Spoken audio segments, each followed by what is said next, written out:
Hello everyone, welcome back to my channel, Korachang Nurse, dito sa TikTok and YouTube. Salamat po sa mga nanonood and salamat po sa mga bagong subscribe pa lang. Ako po ay nurse dito sa Maryland at kagigising ko lang at hindi pa ako nag-aayos, so pasensya na po kayo. Naghatid lang ako ng anak ko pumunta sa work kasi wala pa siyang sasakyan at wala pa siyang driver's license. So hopefully anytime soon makapag-apply na siya. And eto ngayon, ang topic ko for today is about yung experience ko sa license endorsement from Northern Mariana Islands to New Mexico to Maryland. At parang extension rin to nung short video ko about nursing licenses na single state at compact or multi-state. Okay? So gusto ko lang munang i-chika sa inyo ulit yung single state at multi-state. Pag single state, obvious naman, sa isang state ka lang pwedeng mag-practice as a nurse. Pag multi-state, sa all 42 states ka pwedeng mag-practice na kabilang sa compact states na tinatawag. So sa ngayon, tulad nga ng sinabi ko, may 42 states na kabilang sa compact states na nag-agree na pwedeng paghiraman. Yun yung term ko, paghiraman yung mga nurses nila. So, merong 12 states na hindi pa kabilang sa compact. At dun sa 12 na yun, 8 dun or 8 out of 12 ay nag-aantay pa ng NLC legislation. So, technically, may 8 pang dadagdag in the coming years or hindi ko alam kung gaano katagal. Pero merong 4 na parang walang kabalak-balak at yung 4 na yan ay, kung hindi ako nagkakamali, California, Nevada, Oregon, tsaka Connecticut. Sana hindi ako nagkamali. Anyway, ganito yung experience ko. So, nag-apply ako ng licensure by examination sa Northern Mariana Islands or Saipan.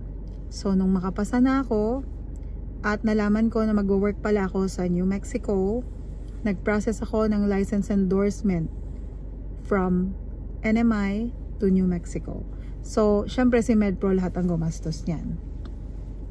So, nung magkaroon ako ng license doon sa New Mexico, through license endorsement, akala ko automatic na siyang magiging compact kasi ang pagkakaalam ko ang New Mexico ay compact state.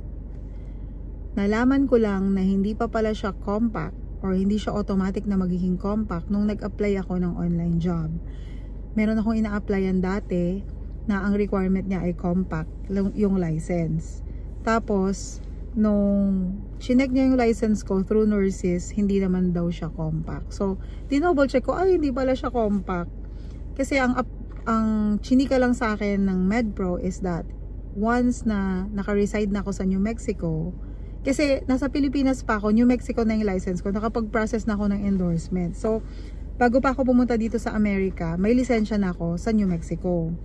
So, ang sabi lang sa akin, once na in-update ko yung address ko, yung residential address ko sa Board of Nursing ng New Mexico, once na in-update ko na yan, ay magiging compact na yung lisensya ko. So, ganoon naman yung ginawa ko. Pumunta ako sa website ng New Mexico, nilagay ko yung bago kong address, at akala ko okay na. Hindi naman pala ganun. Okay, so ang nangyari, kinailangan ko pang mag-email sa Board of Nursing ng New Mexico at ang sabi ng Board of Nursing ng New Mexico, kailangan kong mag-send ng formal request to convert my single state license into a multi-state compact license. So nag-send pa ako ng mga IDs and proofs like my contract doon sa bahay to prove na doon talaga ako nakatira. So, ganun yung nangyari hanggang sa ma-approve na yung aking multi-state license conversion. Yun ba yung tamang term? Excuse me. So, yun nga, na-realize ko na hindi pala siya automatic. Pero, nung nag-transfer ako dito sa Maryland, so nagkaroon ulit ng license endorsement from New Mexico to Maryland, dito naman, as soon as ma-endorse na at meron na akong lisensya, automatic multi-state siya. So, yun, ganun yung naging proseso. So, siguro kanya-kanya ang policy sa bawat state. Ang hindi ko lang sure is pagka nag-apply ka ng licensure by endorsement sa New Mexico, ay magiging automatic compact ba siya? Ay, licensure by examination sa New Mexico ay magiging automatic compact ba siya? Kasi sa endorsement hindi siya naging automatic compact. Yun ay nangyari noong year 2022. So hindi ko na lang alam ngayon, baka ngayon hindi na ganon. So ganon lang yung naging experience ko. Kaya sa inyo na may mga lisensya na i-check nyo rin kung compact or single state yan, at baka meron pa kayong prosesong kailangan pagdaanan para maging compact siya. Yun lang po yung gusto kong i-chika sa inyo. Salamat po sa panonood and God bless. Happy Sunday. Bye!